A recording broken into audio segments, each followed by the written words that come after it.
Well, look who's back after their week of crying, their week of knowing that San Francisco is gone. Welcome to What's a Check Down. This is Chandler and David. What say you for missing that week after the 49ers lost? First of all, I wasn't crying. I was softly sobbing, and now I'm fine because I realized Odell's in the Super Bowl. I'm all good with it. Hey, the rejects are there. Like I said before, Yeah, Matt Stafford, Odell, Von Cooper Miller, Kupp. Come on, they're all can't be there. mad at that. Cooper Kupp is my MVP. I'm happy with it. I completely agree. Aaron Rodgers, who? Right before we started recording, J.J. Watt was named Defensive Player of the Year. How do you feel about that? TJ. TJ Watt, yeah, not TJ JJ. Watt. Yeah, I read it wrong. My bad. Yeah, TJ Watt. Yeah, which he. That's a great pick. I mean, that's a great pick. He's one of the best players in the league. Like, you know what's crazy though? You know what's crazy? Leonard. Darius Leonard. Darius Leonard didn't even get a nomination. Well, when you play against the Jaguars in the game defying of your season and you aren't named once, he had 12 turnovers on his own. That's true. He's That's a beast. Insane. And to be I think he's a 5th round pick too. Like, talk about a pickup. That's crazy. Like, truly, like an incredible pickup.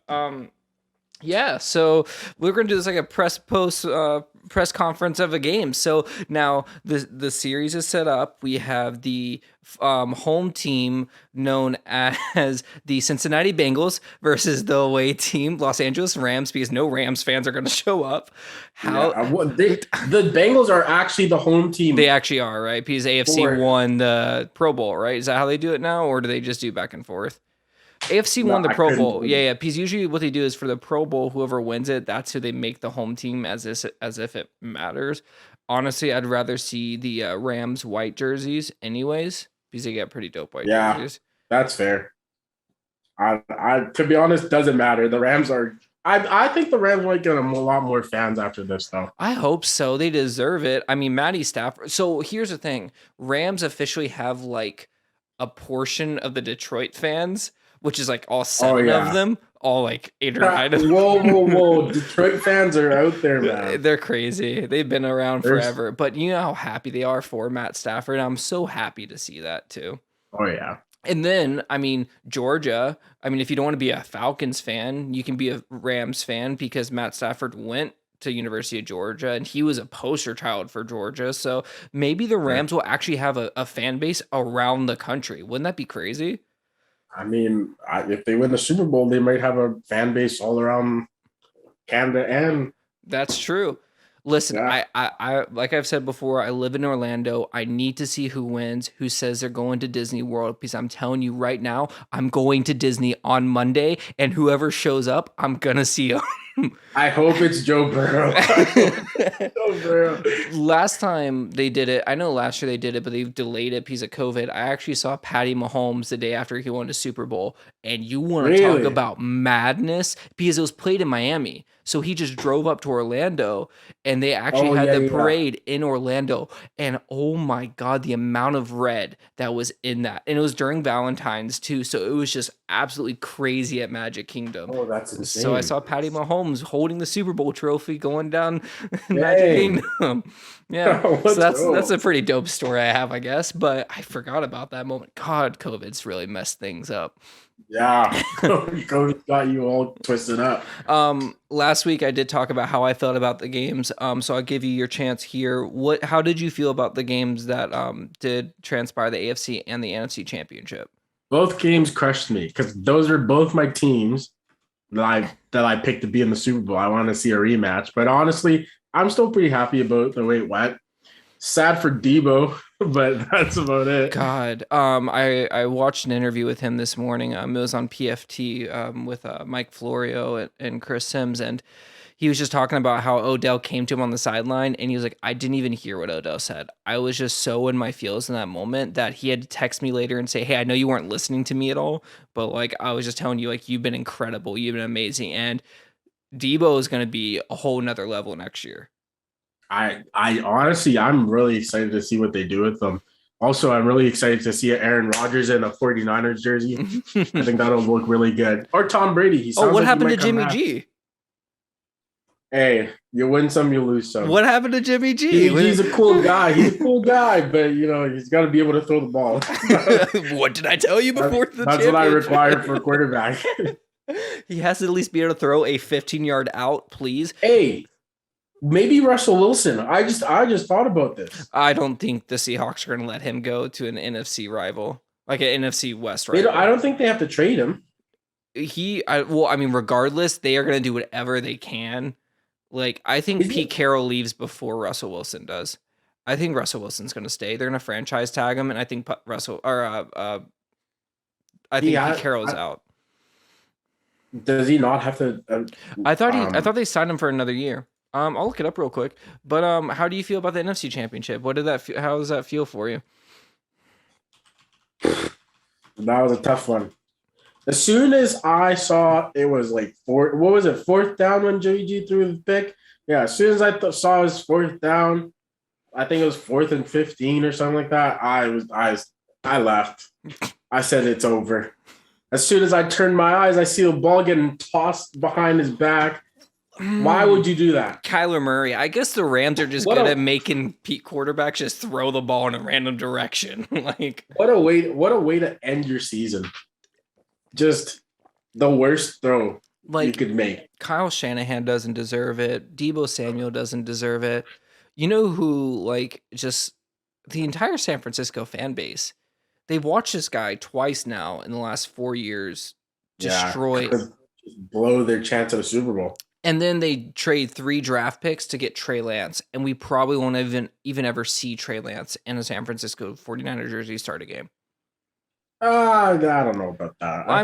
I will see, I guess. To be honest, I think it was good that they didn't play him this year. As much as I hate that Jimmy G had to go and blow the game for them. I think it was great for him to sit and watch, because again, I'm sure he's not that bad of a talent. He's been out of football he was out of football for a year before they drafted him, I think. Yep, you're right. And then having that chance to kind of ease your way back into football is probably the best way to do it, especially for a quarterback.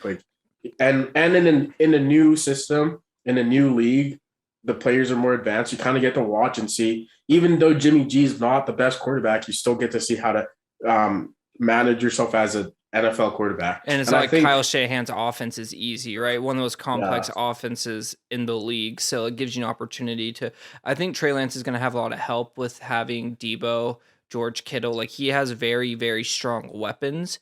I see them probably adding another receiver either in the draft or the free agency just to help them, because their defense is really there. Their defense. Honestly, I think they need to add another cornerback. Yeah. And maybe shore up the O-line a little bit more, because I think Williams is getting a little bit old and a little beat up. And then probably, I'm trying to think of they don't really have a big glaring weakness. Yes, they do. Besides the quarterback. There you go. Besides the quarterback. So, I mean, they'll figure it out. Yeah, and their special teams is great. Kyle Shanahan is a great coach. I feel bad for Trent Williams knowing that his best years were wasted, because he was one of the most dominant left tackles of all time.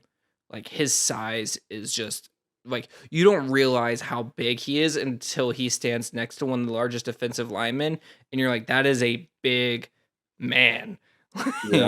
So what are we thinking about now going towards the matchup now? We have the Bengals versus the Rams.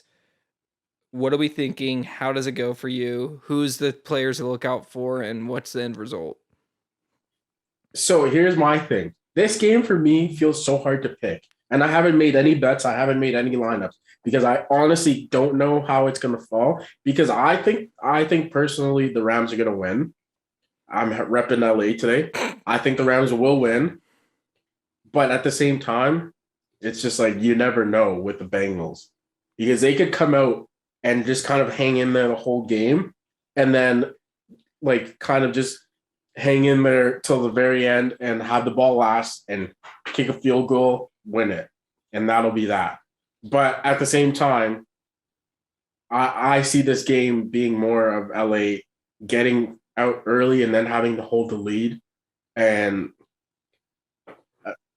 I think the person to watch for is obviously Cooper Cup. He's gonna have to. Eli Apple is gonna have to cover Cooper Cup. I mean, he covered Tyreek Hill and called him a little boy. Like, I mean, he didn't really do much in that game. I'm gonna be honest. He's probably gonna get hands from Cooper Cup. I think I'm praying for him because Twitter is gonna go absolutely insane on him if he loses them the Super Bowl. And I mean, the biggest weakness for the Bengals is their O-line, and the biggest strength for the Rams defense is their D-line. So I think that's where the game is going to end up being won. And I honestly could see Aaron Donald being the Super Bowl MVP. Wouldn't that be amazing?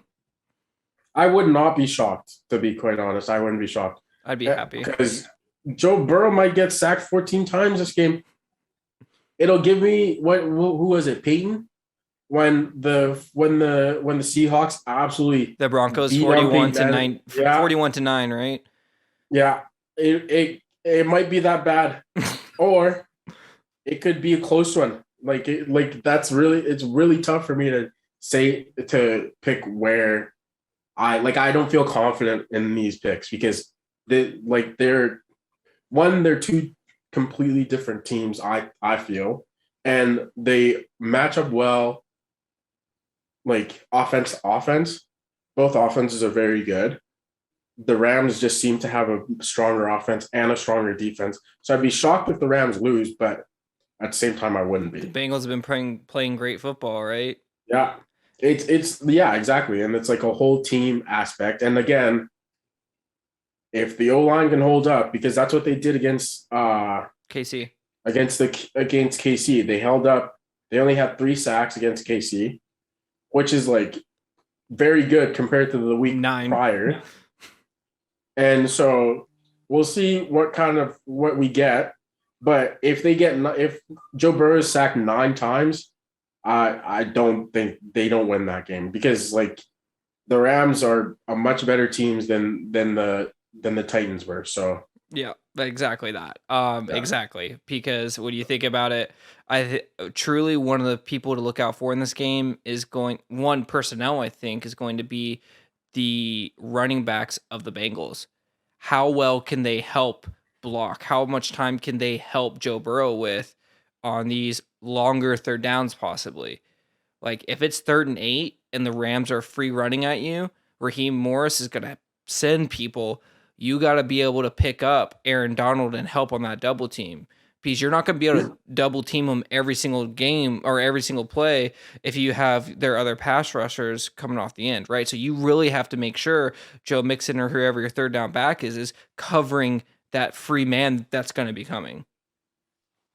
What I'm thinking, and you just kind of click something in my head, is the only way if I was the Bengals, the blueprint that I would take to beating the Rams is the 49ers blueprint in the regular season. Run the ball. Don't try to make Joe Burrow the hero of the game. Run the ball. Because if you run the ball, especially in the first 2 quarters, if you run the ball and you stick to the run, that the D-line is a lot more porous in the run than they are when they can just pin their ears back and just rush. I agree. And with the Bengals, they have the opportunity, if not just to run quick passes. You have Jamar Chase on the outside, you have Tyler Boyd, and that's how they kind of beat KC. It wasn't big plays really until closer to the end. It was quick pass, quick pass, quick pass. Get the ball to Jamar Chase and let him move in distance. Get the ball to Tyler Boyd in a quick slant between the linebackers and the cornerbacks. That's what you have to do is attack quick. You can't let Aaron Donald in that pass rush get any seconds. You're going to have 2 seconds to throw the ball. You cannot sit back there and hold on to the ball. Who's what's his name? I need you to look up the Rams defense. I think their cornerback number 11. What about him? He might be the key to stopping number 11. Yeah, number 11. Okay. Something young.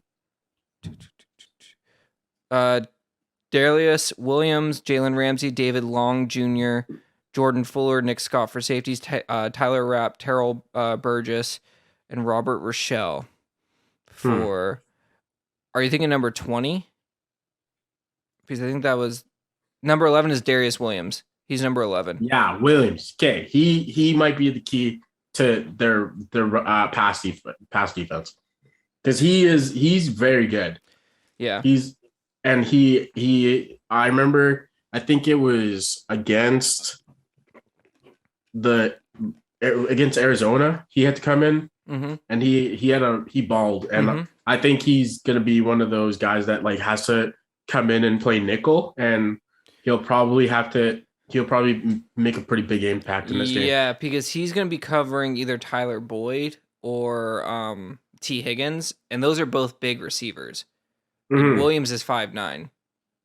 So that's the thing, right? So that's a hard for being 5'9" and covering two receivers that are 6'2" and taller. That might be a little difficult. Yeah, I think so. We'll be right back. Take a quick break. All right, we'll be back in like 10 yeah. minutes, and then we'll continue this, and you'll see nothing because like magic. Boom, boom, boom. All right, and we are back. And as our break was going on, we actually got three big newses. Three big newses.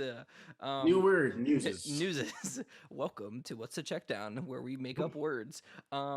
Three people got awards. Two of them being the Bengals, who are in the Super Bowl. Offensive Rookie of the Year, Jamar Chase. How do you feel about that? That's the right pick, 100%. Joe Burrow wins Comeback Player of the Year. I mean, absolutely. Who else would have won it? Right? And Micah Parsons wins Defensive Rookie of the Year. Absolutely. Baller. Like, yeah, he's a baller. What position he's a game wrecker. He's a game wrecker. You know what he is? He is, oh my God, Isaiah Simmons from last year, the Arizona Cardinals pick. He is what the Cardinals want Isaiah Simmons to be. That's who Micah Parsons is. I can agree with that. But in all fairness, Micah Parsons also has a bunch of ballers on his defense. That's true. Well, who? They gotta worry about. Don't you dare say Travion Diggs. No, not Trayvon Diggs. On the D line. Okay. You're good. That's all. I just didn't want you to see Trayvon because I think the whole interceptions thing is like so like this man gets burnt. This man gets burnt. He played a wide receiver. Congratulations, you can catch the ball, but don't get burnt for 150 yards and go. He had an 8 interception streak. Congratulations. Like, hey. I mean, he made some key interceptions. He did, but also some of his interceptions were literally just thrown in the air. And I mean, that's fair. You know who would have loved that? Who would have loved a Trayvon Diggs on the field? The 49ers. Yeah. Sorry, Kayvon Williams, whoever dropped that pick. No, it was was it Ward? No, who was that? Oh, Tart? Yeah. It was Tart. I know it was actually like someone that was actually important that like dropped the biggest interception of their entire life because they're big old dumb. Big old dumb. Yeah, it was bad. That was terrible. I'm gonna give my rundown for the Super Bowl, since now I have a chance. Anything else you want to say about your teams at all? Going the Rams, going with the Bengals. What was the question? Sorry. It's do you got anything else you want to say about the Rams versus the Bengals? Any key matchups you think of? No, I think Joe Mixon has to have a really good game. Otherwise, it's not gonna be pretty. What's the final score? I can give you an over/under instead. I'll put the line at 37 for the full game. Both teams. Yeah, 37. That's fair. I'm gonna go. So this is how I see everything with the Rams. Again, like I said from the beginning, from last year, January 31st, 2021, when I said, I will literally put that clip in this, when I said that the Rams are going to win the Super Bowl this year, Sean McVay got his quarterback. He is so damn happy. Jared Goff can rot in Detroit like Detroit is themselves as a franchise. Matthew Stafford, this is his game. He is not going to screw up this moment. OBJ has been waiting for this moment to say goodbye to all the New York fans. This is the Rams game. Absolutely the Rams game. And I think it's going to be a great game. I'm not counting the Bengals out at all. This is probably the best matchup, I think, against the Rams that there could be. I think that the Bengals match up better than Kansas City would because Kansas City relies too much on down the field plays. And I think the Rams' defensive line is not like any team in the AFC. They're going to get to Patrick Mahomes and disrupt him. And the Rams actually have a good secondary. So that's how I feel about it. Against the Bengals, they can show that they can do quick plays. Zach Taylor obviously knows Sean McVay. That's huge for the Bengals. That's important because he has to have that same mindset going into this game. He was in the Super Bowl with Sean McVay. He knows this team. So this is important. The Bengals matchup, great. Joe Mixon does have to have a big game. They have to run the ball. They have to show that they can push Aaron Donald and their team out of the way. And we will see, but I do have the Rams winning. The over-under, I think this is going to be a high-scoring game, higher than what we've seen, just because they get all the weeks off, and that gives Zach Taylor and Sean McVay more time to game plan and have a better offensive game. So I'm going to say like a 30-24 game, but I swear to God, if it is 30-30 and we see Evan McPherson walk on this field and win a third straight game, he is inducted into the NFL Hall of Fame already, and he's a rookie. Absolutely. I will second that. Like, if Evan McPherson gets a game-winning field goal again in these playoffs, he's already the greatest of all time. He hasn't missed in the playoffs. Mike Vinatieri, who? Like, no. Whoa, I'm joking. Come on now. Mike Vanderjagt, Wait, who? speaking of Hall of Fame, though, Devin Hester in the Hall of Fame. Deserves it. Absolutely. That's why you're my man. That's it right there. Game changer. Absolutely. You want people in the Hall of Fame that are game changers. Like, absolute game changers. True. And Devin Hester did things on a football field. I mean, Devin Hester was such a good kick returner, they didn't want him to play offense half the time because they didn't want to get hurt so he could kick and punt return. We haven't seen that kind of dominance at kick returner since. Yeah. Deshaun Jackson was the closest we got, and it was just the one return against New York. That was just... Whoa. Don't talk about that return. I watched that game. I don't need to relive you a little bit? A little too much. But no, that Crazy. was... I mean, Devin Hester... He was, the start of the 2009 Super Bowl, right? That's what it was when he took a kick back in the Super Bowl. Just start the game. I wanted Chicago to win that, except for the fact that they had Jay Cutler as quarterback. Whoa. I was Colts all the way. Peyton's my boy. I get you. And I mean, hey, Peyton's a man too. But Devin Hester's... The reason why I think it's important to have game changers is that I don't know if you watch baseball. I don't know if you watch the MLB. There's a huge controversy going on right now because Barry Bonds cannot get into the Hall of Fame. He was taken off the ballot because he didn't get it. Yeah. Do you know what the MLB just passed? What? They're not going to be testing for steroids anymore.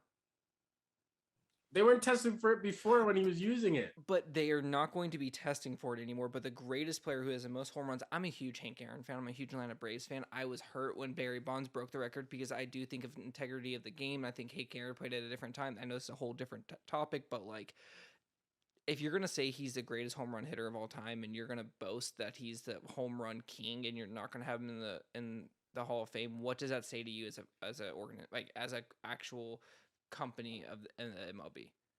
Like, yeah, the MLB is getting it wrong. That's one thing that I just don't see them. Like, the NFL has kind of got its stuff going on, but the MLB just seems to just always have some kind of dumb controversy. I want to get into the NFL controversy now. I think that's a good segue.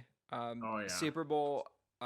Rams, like I said, I think are going to win, but Evan McPherson is the person I'm not going to count out. He's the key to the game. If he makes 6 field goals, which he might do, because the Rams are going to bend, not break, the Cincinnati Bengals might win the Super Bowl. If he makes 6 field goals, I promise you the Bengals aren't winning that Super Bowl. I see Matt Stafford, especially because Matt Stafford is who he is. I see him coming out very hot, and I see him going like just bonkers, absolutely slinging it. Yeah. And so if they have to rely on field goals, I don't think they win that game. That's fair. Joe Burrow's gonna have to show up at some point. I just think that to start the game, it's gonna have to be more run focus. I agree. They need to run it and keep the wide receivers fresh until they need the wide receivers to pull the game through. Mm-hmm. And the Bengals and the Rams both have great blocking receiving cores. Yeah, that is true. Yeah. For the run game, they are all very included, and I just wish Deebo Samuel was in the Super Bowl. Me too. I wish. Can you just get traded? Imagine Deebo on the Rams. Oh my god! Could you imagine? That would be unfair. Deebo with a quarterback. Who would you guard?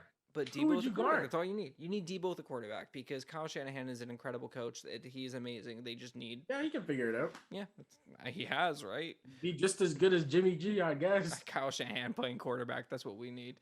Tom Brady comes out of retirement to join the San Francisco 49ers. Did Deebo throw a touchdown in the playoffs? Or was that the week before? That was a week before. No. I was going to say. No, it was a week before because it was it was the week before, I believe. I could be wrong, but if my memory serves me correctly, it was before the playoffs. I think it was against the Rams, yeah. That's what I'm saying.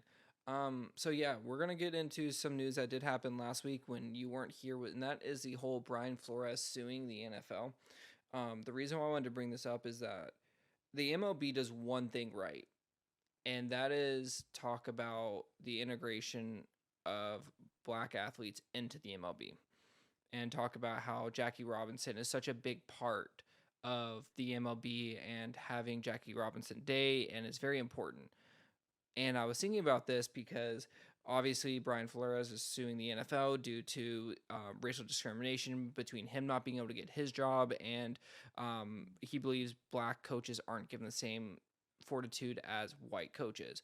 I agree with him 100% as well. The NFL doesn't really talk about how black players came into the NFL. It's not like how game breaking it was, like how Jim Brown and the great players when they first started were. And it's because black people have been in the NFL since the 1920s, but they were just placeholders because they didn't have enough players on the team. And there was a time from 1933 to 1947 that there were no black players in the NFL. And then after World War II, they moved to California, the Rams did. And the Rams said that if you're playing in the Rose Bowl, the Coliseum, or not the Rose Bowl, it is a public owned property. So you have to have minorities on your team to show that it's an equal opportunity space. And that is the only reason why black people were actually integrated back into the NFL, was because the Rams were forced to have black players on the team.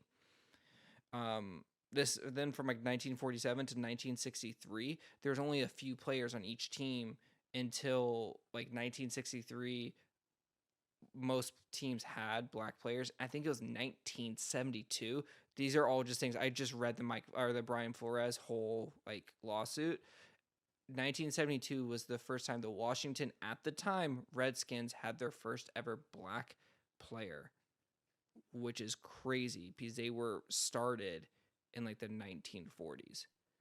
Like, yeah, I mean, a team with the name the Redskins. Yeah, I agree. I'm not shocked. I agree 100%. It's kind of crazy that that's the capital, and that it took them that long.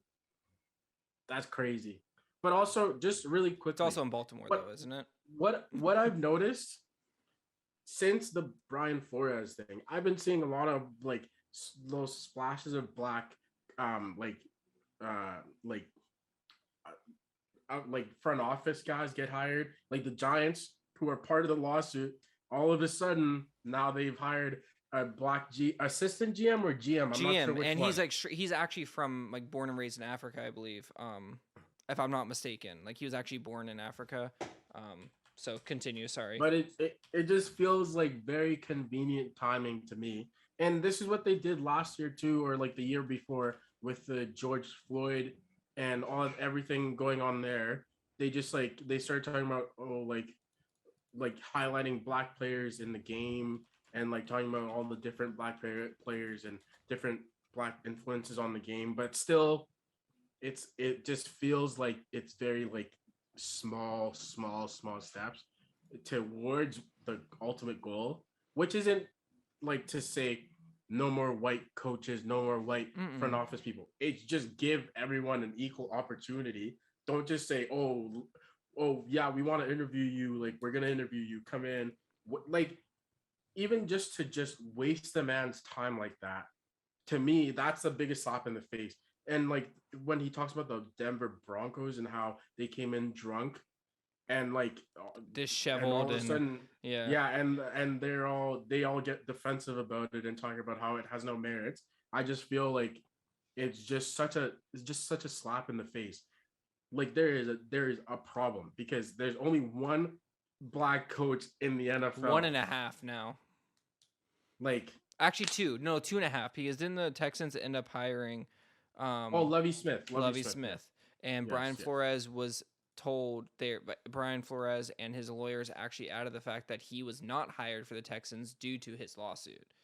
So they're adding Yeah, that to the case because that his lawsuit did actually damage his reputation in being a head coach. I mean, like all that is like even that aside, before we even get to the fact that they're just like he's probably not going to coach again in the NFL, to be quite honest. But hey, he believed strongly in it. I don't know what I would have done in that case, so I commend him. But like like even just ask Colin Kaepernick.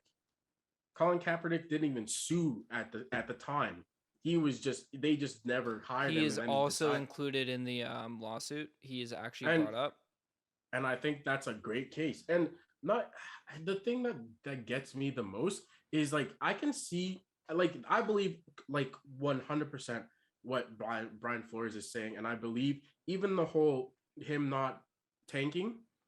And so that one is where that's why I believe it is because I'm thinking if like just from past experiences, if your boss white guy tells you you got to tank, Mm-hmm. you're sitting there like, and you say no, I'm not going to tank. That's like not in my DNA. They look at you like, oh well, that's an disgruntled black man. He's not going to do what we ask him to do. So why would we keep him Quote around? unquote, he uses the stigma. This is straight from the lawsuit. Angry black man. Yes, and so and I think what they when they said that they were letting him go, they said he just wasn't a people like he wasn't a people person. He wasn't good at like getting along with people. Well, obviously he was good enough to get along with Bill Belichick and all those other guys. So I don't see where that doesn't translate. It's not like Bill Belichick was like, we're gonna fire this guy. He doesn't get along with anyone. So for me, it just seemed very convenient that they let that out, and then they were talking about how it's because he didn't get along with other people, he wasn't a team player, blah blah blah, things like that. But really, it's just like you wanted someone that you could order around, and he wasn't gonna do it, and then you just kind of smeared his name. And for the Giants, because that's my team, I was so disappointed to hear that they were part of it. I was very happy that when they signed Brian Dable, sign Brian Dable. Don't tell him that, oh, we're gonna interview you and you have a fair shot. And it came down Not even that. If you're gonna do that, why the hell does Bill Belichick know? that again. That's Why another is Bill thing. Belichick in your meetings or just your circle enough to know who you're hiring? And that's my thing is, and I don't think I've heard this a few times. I don't think it was an accident I that don't Bill think so Belichick either. went with him. I think I either he think was pissed or he was colluding with it in a and way. One or the other. I think either way, thank you, Bill Belichick, because you illuminated what everyone's been saying for forever now, and now it's on record. It's on the And first I page of the lawsuit too. Is literally those text messages, those exchanges is the first page of the lawsuit. and the thing for me is like I'll be really disappointed if this ends in a settlement, which it probably will. To be quite honest, I'm not very optimistic about his chances of making change. I think it either is just like the NFL has got to change at some point, but I just don't know. I think it's gonna be something that just gets kind of pushed aside. And obviously, like after the Super Bowl happens, the media is going to start talking about Super Bowl and how it went and all that stuff, and that's going to kind of just keep getting buried and buried. Maybe if there's more news in the case, it'll get brought up again, and then it'll get buried, and eventually, it'll just like Colin Kaepernick's thing. It'll become something like we don't talk about that anymore. Nope. He settled. That's it. Gone out the window. Now it's getting brought back into the light because obviously, again, another like situation that's similar.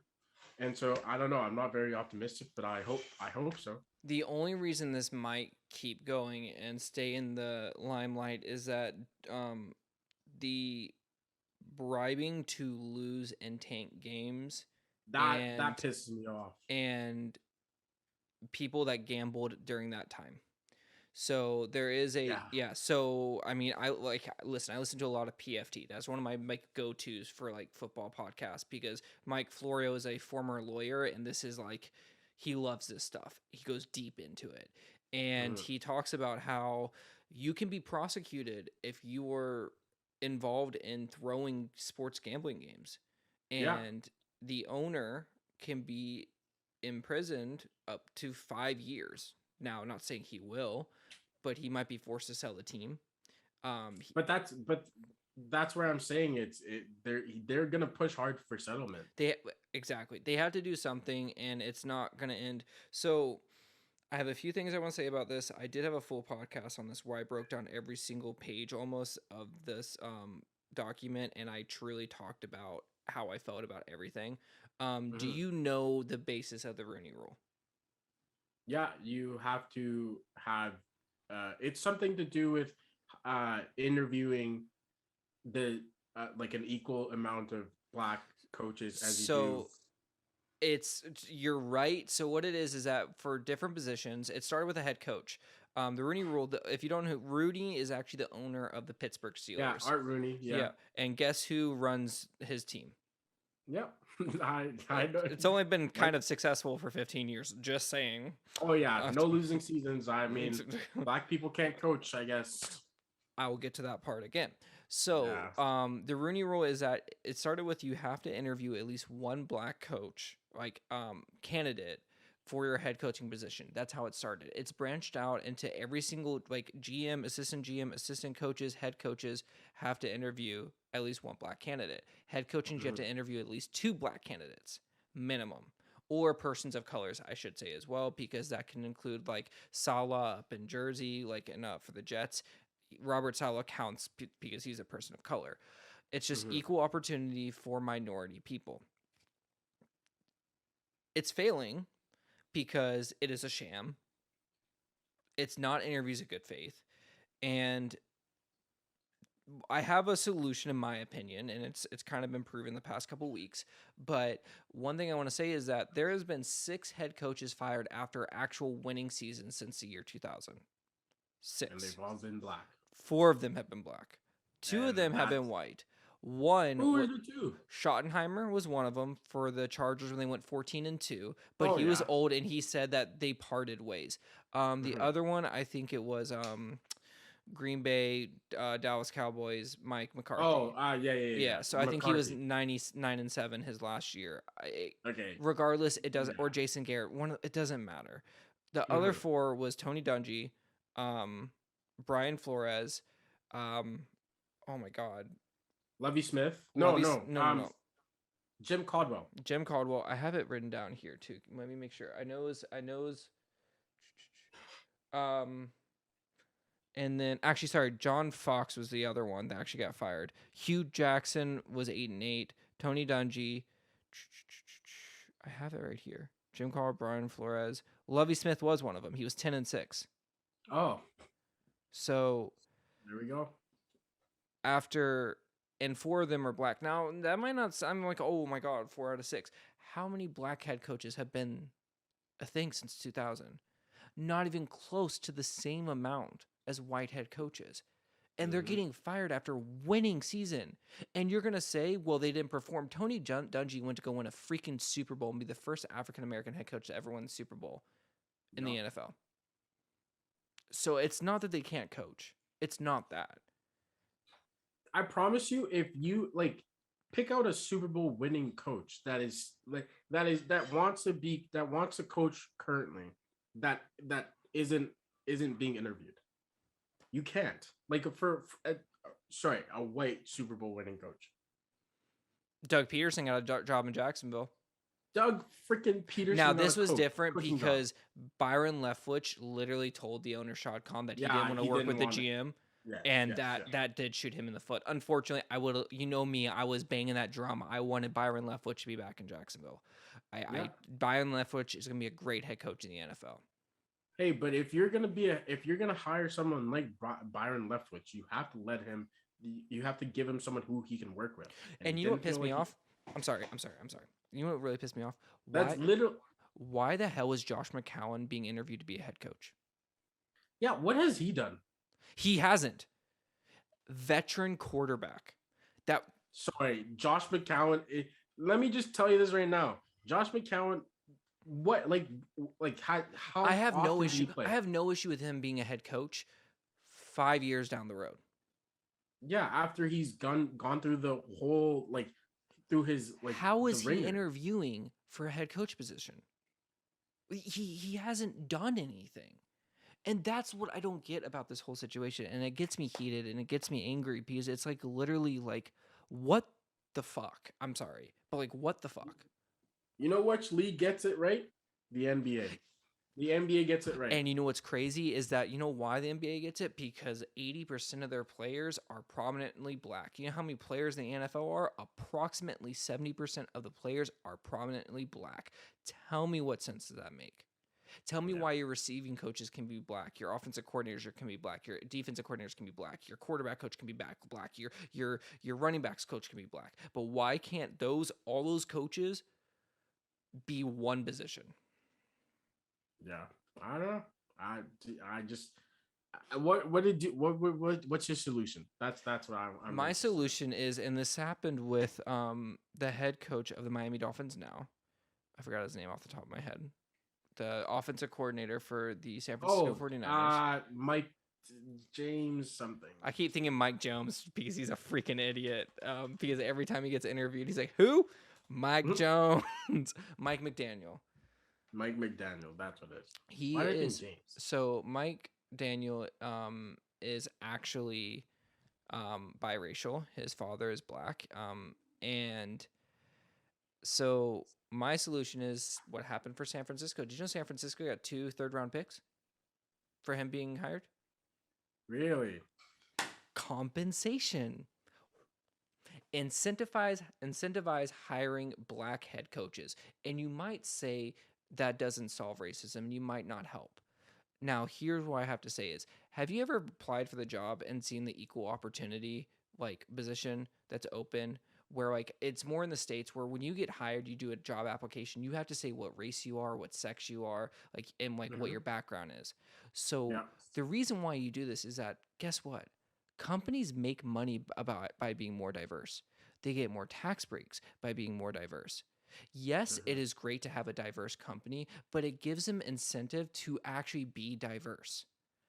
I mean, it's fair. You got to speak to, especially the owners, you got to speak in dollars. You have to speak money. Give them extra cap, give you draft picks, give you something until this problem is fixed, and then you can slowly migrate away from it. I agree wholeheartedly because all this feel good buddy we're gonna change their hearts and their minds bullshit is not gonna work. I'm sorry to tell you that you've had a lot of time to do that and their minds still aren't changed. Did you know that out of the so there's the top 100 in the NFL that they just did last year, I think 9 of them were coaches. That leaves 91 players. 51 of those players are black. Yeah. Of your top 100 of all time. Those are the people that are making money. You're telling me that one, they want to follow the white man again for their entire life, and 2, on top of that they can't go on and have a career of their own. I just don't it baffles me every time I hear it. It's just That's crazy. Oh, and obviously the 9 head coaches were all white, just so you know. Throwing that out there. Yeah, of course, yeah. Like, yeah, I mean, it's and like think about it this way. When we talk about the greatest of all time in sports or in football, like the greatest coaches of all time, name one black coach. Mike Tomlin will be there. Mike Tomlin will be there eventually, but Tony Dungy, but to me, he didn't have enough years because of what happened in Tampa Bay. And you know what happened the year Tampa Bay fired him the next year? Oh yeah, and they gave it to freaking John Gruden, who wins a Super Bowl. Yeah, yeah. And I see, and that's my thing is like I don't know, like John Gruden to me seems very just lost. Like he seems like a lost man, and he just didn't I don't want to give him a pass. The or stuff like that they say about John Gruden in this document and this lawsuit is like talk about Michael Sam being the first openly gay and how the Rams were forced to draft him by Roger Goodell. Like the stuff that he called players in these emails through like the Washington football team, like Commanders, like the stuff that this man said was like the fact that this is a head coach and they let him walk away. Oh yeah. And black head coaches get fired after performing well. Like, I'm sorry, David Culley was given the worst team in the NFL, and he didn't finish last. I think to be honest, I think Lovie Smith might get another head coaching chance after this year, especially because the team that they have can be improved upon a little bit and will be. But did David Culley deserved one to be hired just because who he was to satisfy Deshaun Watson, who still wants out, and Lovie Smith like takes over his job after a year? Is that fair to David Culley? Like what did you do to David Culley in his career? Yeah, I mean, yeah. I don't think it's fair to be honest, because I think he won games that they should not have won. And I mean, again, if you don't have a set quarterback and your starter is injured half the year, like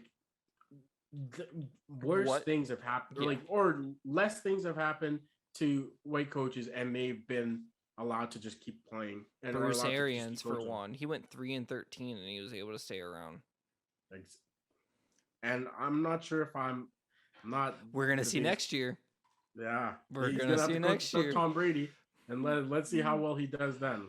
Do you know one reason why I wanted Brian Flores to be hired by the Texans? Why? Because how freaking funny would it have been if Arthur Smith, that's the owner of the Dolphins, right? Arthur Smith is the sorry, not Arthur Smith. The owner of the Dolphins, Art Rooney. No, not Art Rooney. God, what am I missing? No, I know. I'm sorry. Give me. I know. Just I gotta restart this. Owner Stephen Ross. Sorry, they all have white people, such white people names, right? Do you know why I wish Brian Flores was hired by the Dolphins? Was that why Brian Flores was hired by the Texans? Was Stephen Ross was pushing so hard to get Deshaun Watson.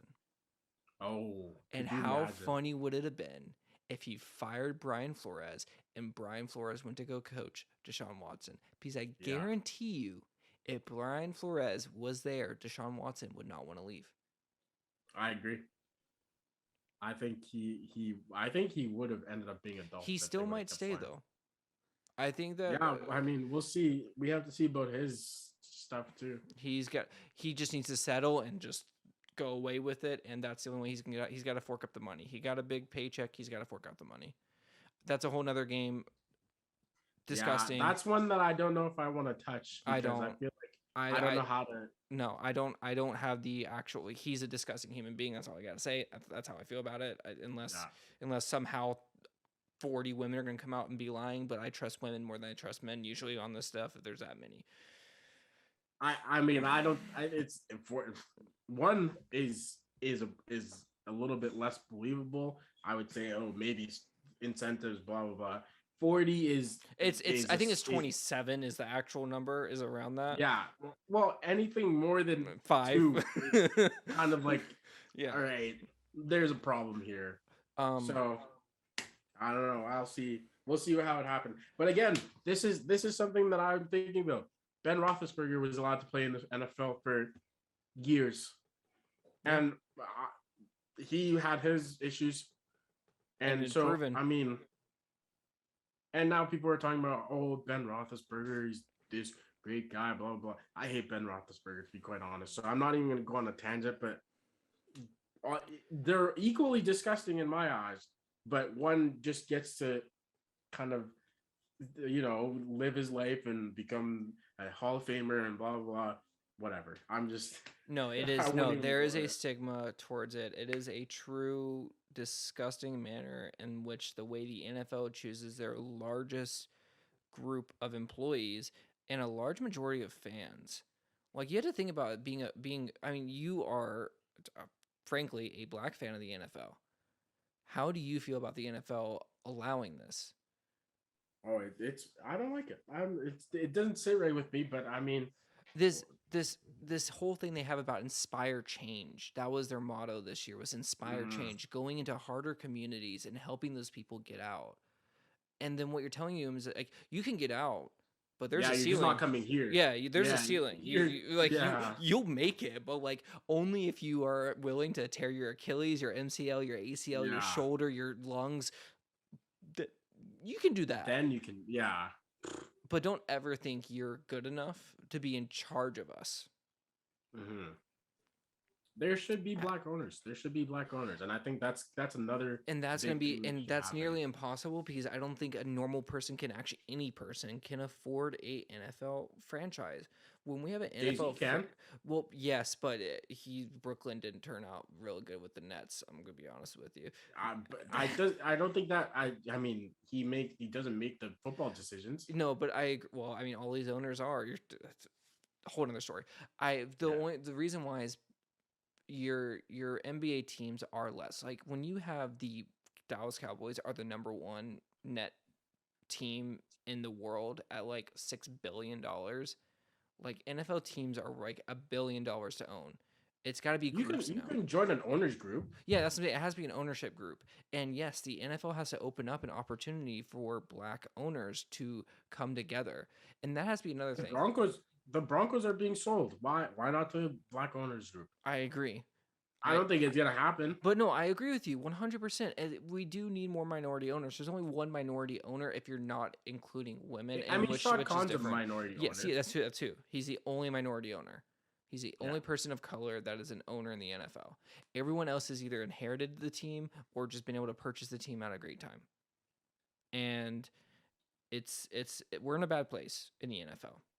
We're just in a bad place. And this is and it's sad that the Super Bowl is being shadowed by this because it is in the back of everyone's mind. 100%. And like I said, the only solution is to incentivize having head coaches.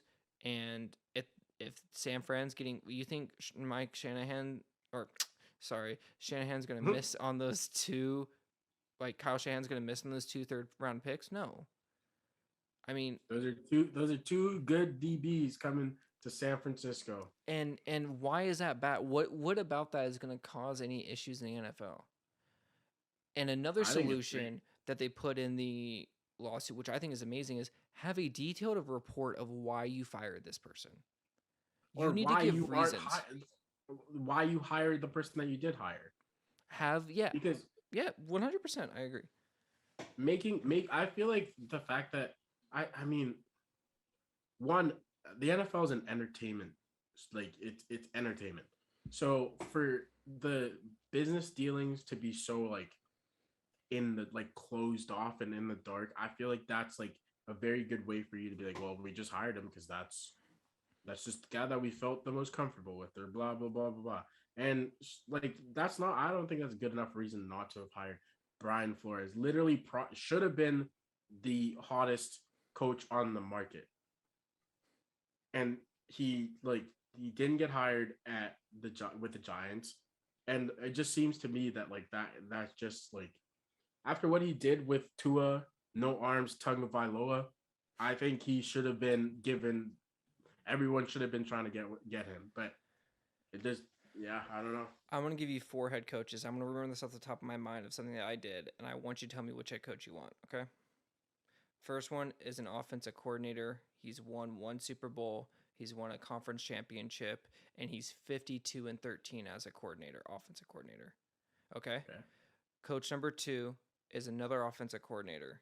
He has won one Super Bowl, and he is playing with possibly one of the greatest quarterbacks of all time. I'm going to give you number 3 coach who went 24-25 as a head coach and had back-to-back winning seasons. And I'm going to give you the last offensive coordinator that has no Super Bowls, has no championships or conference championships, and went 57-72 as an offensive coordinator. Which one would you want as a head coach?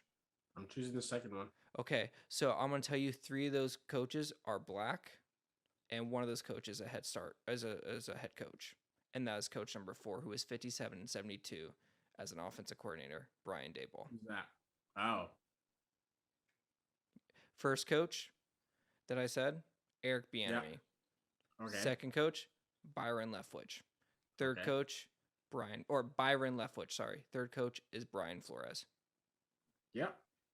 I mean, and if people want to talk about resumes and paper is the most important, and like it shows results rather than race, you cannot tell me results for Eric Bieniemy and Byron Leftwich do not outweigh what the freak Byron Daboll has done with Josh Allen. And honestly, the offense of Buffalo Bills is so vanilla that it looks like a white person having sex in the bed.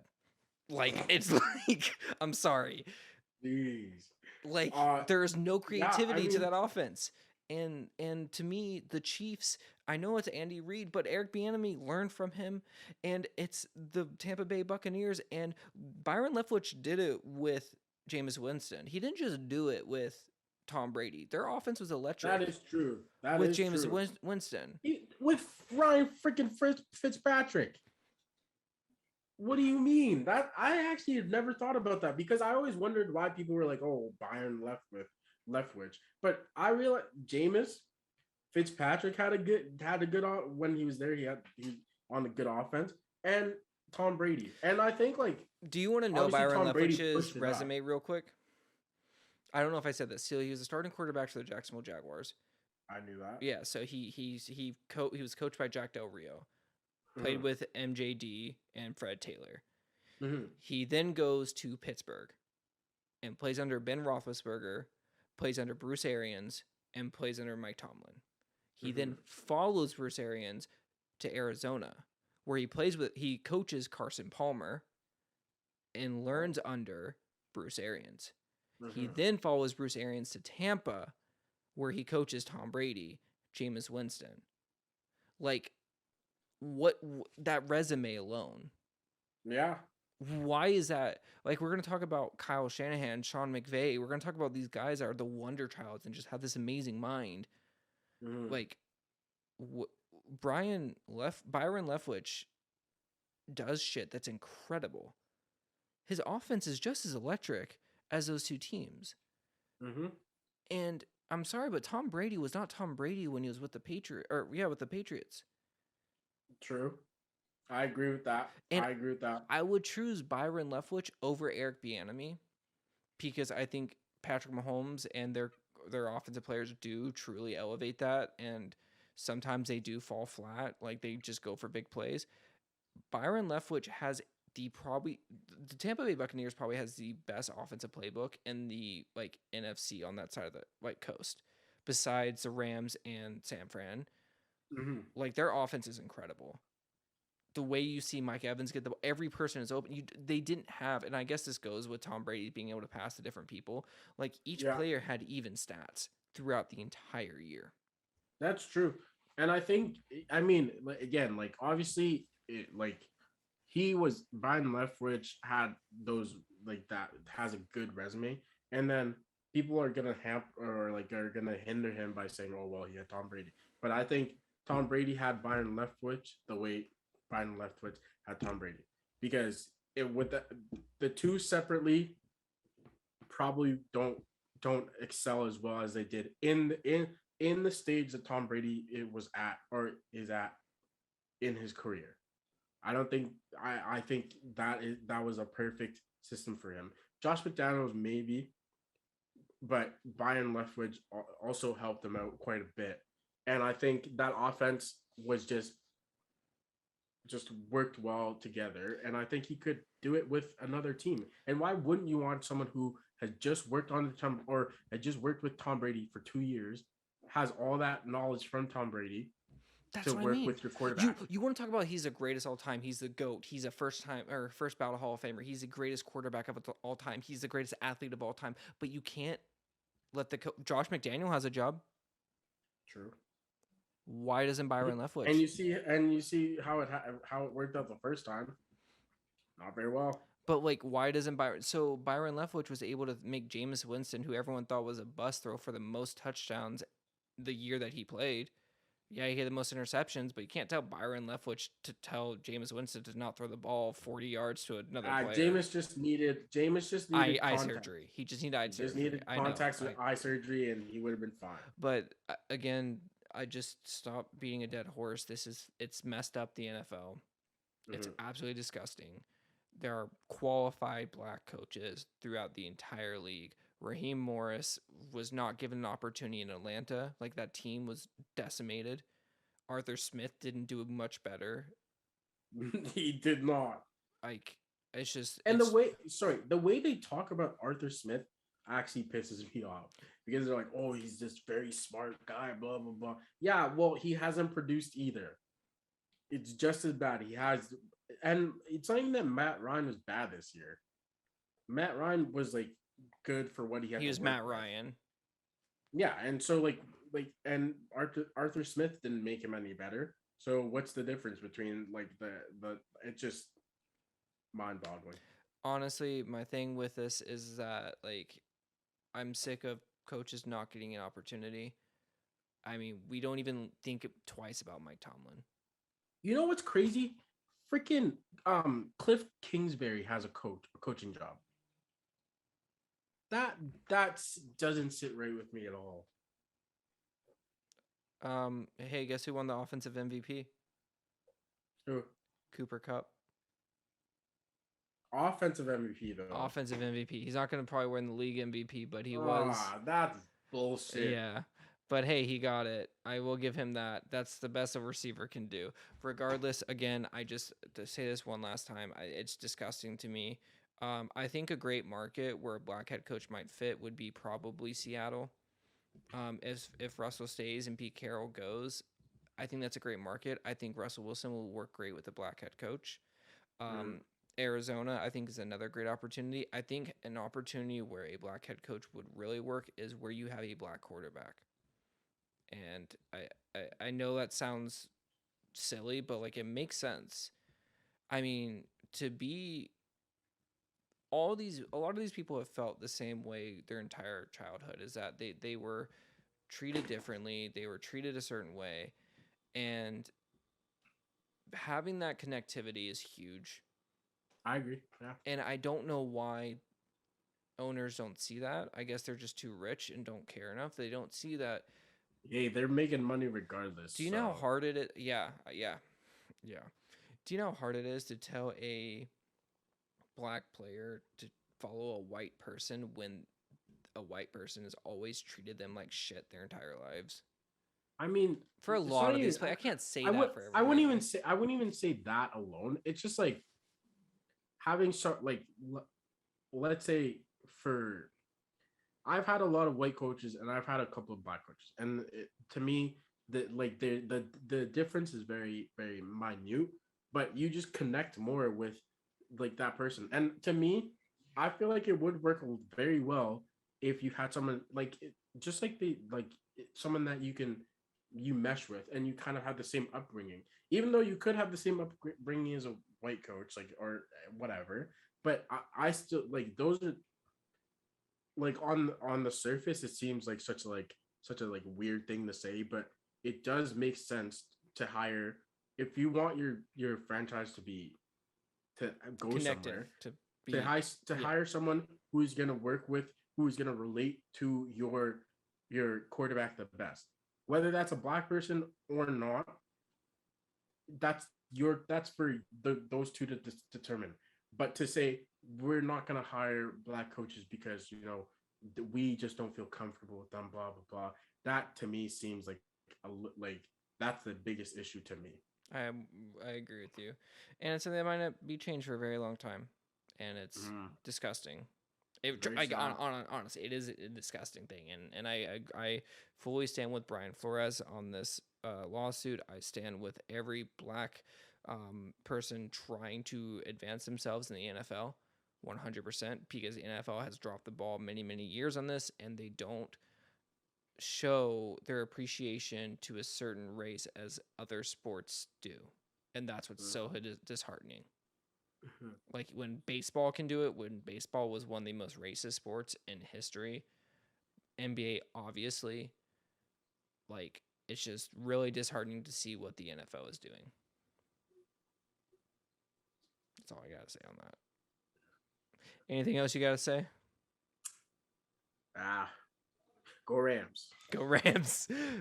Rams for the Super Bowl got a little heavy. I think this is not going to be the last time we talk about that. Oh, of course not. I don't think that's the end. I think we do want more on that, which is weird, but I don't think we even said enough tonight, in my opinion. But because I think this is a wide-ranging topic. I could be wrong. I could be that's all I need to be said. I mean, there's we could go in. We could do a 3-hour episode on this. We can honestly, if you want to, once the Super Bowl is over and we do our reactions next week, probably the week after, where everything dies down. This might be something we dive into for a full episode. Yeah, we can talk about it more. We can go into the history of it. And my dates might be wrong. The information was right. I will tell you that. But my dates might be wrong. I will say that. Regardless. Hey, this isn't a history class. We won't get all the dates right. It's okay. Last question I have: what's the check down for you? What is the one thing we gotta look out for this week? This week, let's see if Jalen Ramsey covers Jamar Chase the whole game. That's the matchup I'm most looking forward to. And for me is Sean McVay versus Zach Taylor. It's like the Harbaugh to me. It's the exact same. These two were brothers. Let's see how it goes for them. Let's see. Other than that, I'm excited. Other than that, for David, for Chandler. Wait. What's your go-to Super Bowl meal? Ooh. What's the appetizer that you're like? Well, I mean, appetizer, you gotta go wings, obviously. Okay. And then you're gonna do pizza, but you're also gonna do for your meal, but you gotta have chips and nachos on the side. So nachos throughout the entire game, pizza to fill you up. Nachos throughout the entire game. So you have to have that munch on through the entire game. I like it. But the wings are like the pregame, like 4 p.m. You getting ready, before the game starts. Yeah, get some celery. The wings are all game for me. Wings are all game. I mean, hey, I'm just munching. Are you going to the bathroom at halftime or not? Are you watching the show or going to the bathroom? Oh, watching the show. We hold it. Hold it or we got a bucket. Yeah. We're not moving. I'm really excited about this halftime show. Best halftime show possibly on record if they do it right. If they do it right, I think it could be. That's a fire lineup. That lineup the only actually not even. I was gonna say the only person I'm not really like crazy about is Mary J. Blige, but even then, she's got some. Her and Kendrick have a song together. Mary J. Blige has changed hip hop for women. Yeah, if we're talking about trailblazers, maybe I'm being disrespectful. I'm being a little. You need to go listen to some Mary J. Blige before you. I'm sorry. I'm being disrespectful. But that's fair. Hey, who wins the coin toss? Oh, always go tails. Always go tails. Tails wins the coin toss. If you're gonna make a bet on tails. Also, if you're gonna make another bet, parlay it with the kickoff not being a touchback. And yellow Gatorade. Yellow. Okay, let me just quickly. Let me run this quick. The song is gonna be over. It's the 3 minutes. 1 minute. Oh, 1 minute. I think it's It's a minute 30. A minute 30. Okay, so restart. So restart. So I want to hear this because I want to make this into a content. So what are we doing right now? For prop bets, bet the no touchback. I was watching Pat McAfee talk about this. The balls are super hard. They never go as far as because they're brand new balls. They get kicked and taken right to cannon, and that's it. So it's going to be returned. There's not going to be a touchback. Bet over on the 1 minute 30 on the national anthem. Bet tails for heads of tails and yellow Gatorade. Yellow Gatorade. All right. And I would say, and if you want to, I don't know, bet the Rams. Because why not, right? Yeah. All right. Why not? All right. For What's the Check Down? My name is Chandler. This is David. This is a great episode. Truly, episode number 4. We already did 4 of these. It's crazy. Yeah, let's go. Gang, gang. Anyways, until next week, have a great week, man, and we'll talk during the game. I know for a fact, but we'll see. Yeah. We'll see you next week. All right. Peace out, everyone. Have a great night.